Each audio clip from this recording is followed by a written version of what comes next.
Controller players actually winning something, someone getting caught cheating with the Bedrock equivalent of Impact Client, multiple teams with the worst possible score you could have, and an absolute nail-biter of a pool stage. This Treasure Wars Clan v Clan tournament on the Hive network on Minecraft Bedrock Edition is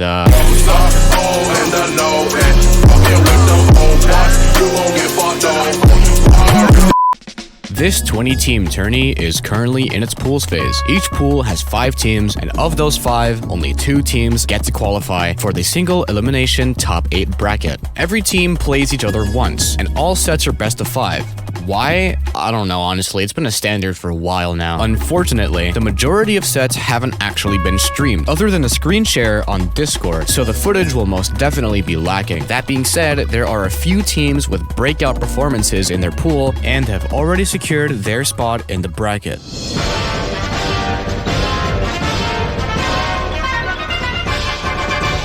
Mystic and their football team of a lineup have the highest score of the tournament with 11 points total, easily winning almost all their sets 3-0 against 2 arguably unknown clans, Moon Clan and Courage the Cowardly Dog, and the EU lineup Super Idol plus Tawny. Their only dropped game was against Cameron and the rest of Lost Monkeys, an arguably unprepared team with literally no substitutes. The next 2 lineups are actually a part of the same team. Kanoko's A team, Dentist, and Kanoko's B team, Hoshi, have both secured their spot in top 8. However, the team in the lead is actually Hoshi with 9 points. They won all of their sets played, including their set against Dentist with a narrow 3-2 victory over them. The rest of the pool didn't really stand much of a chance. The next 2 teams to qualify are Eggheads, an EU lineup, and Still Young, or Still Washed, or whatever you want to call these guys. These teams did alright. Eggheads with a narrow 3-2 win against Konoha, more on these guys later, and Still Young losing to Ascendo 1-3. There's no one on base. Turtle Bro's here. He's gonna try to block in. He breaks it. He's in. Turtle Bro will make pop his treasure. He pops it. However, the 2 other sets these teams played were respective 3-0s, bringing their overall score up and making it so no other team even has a mathematical chance at qualifying. Still Young, though, would not have been in this position if it wasn't for a huge mistake made by Konoha. The score was 3-2 in favor of Still Washed, which would give them 2 points instead of 4, and Konoha would also have 2 points instead of 0.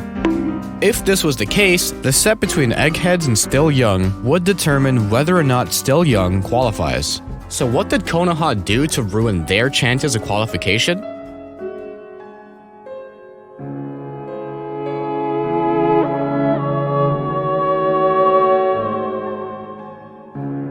A player who informally goes by the name Zeke was caught in a screen share using Orion.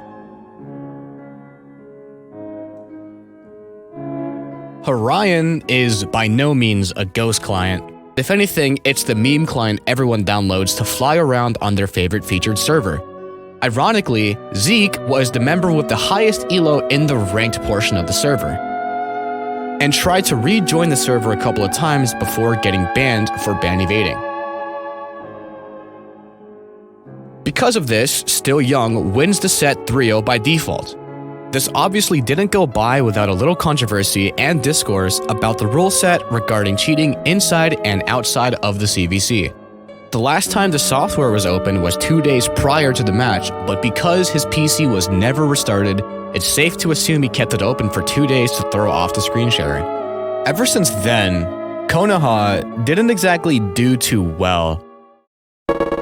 Their next set played was against Mars, a clan composed of what you would expect the average Bedrock Edition player base to be: controller players on mobile. Astonishingly, Konoha dropped the round to these guys, giving Mars Clan their first and only round win in the entire tournament. Konoha won the set though, but that doesn't mean anything slips past this community. Okay, so let's talk about... This decider match is between Unicorn Slayers and Men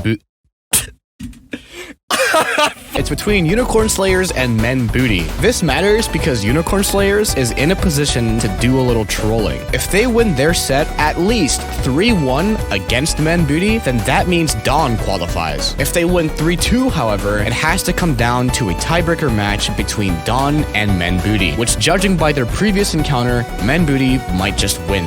Dawn pretty much has to pray that Unicorn Slayers doesn't just throw so they can have a chance to play in bracket. Unicorn Slayers, though, actually haven't won a singular set this tournament, except for their one set win against Old Gens, a team that showed up to literally one set the entire tournament, and wasn't against Unicorn Slayers.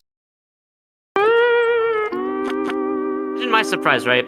When this guy shows up at the day of the scrim, he tells me, "Hey, I am. I'm drunk." Bro, like this man went to Walmart and got drunk. Like who goes to Walmart and is drunk? He went. Moy tries to make a shot, goes back. What is he doing? Screenshot that. What is he doing? Like he played like it too because like. Yo, Moy, wake up. Yo. With an axe. He started breaking it with an axe. Like that's crazy. We 3-0'd Men Booty every other time besides this time. We got 3-0 by them because of Vamoy. Like.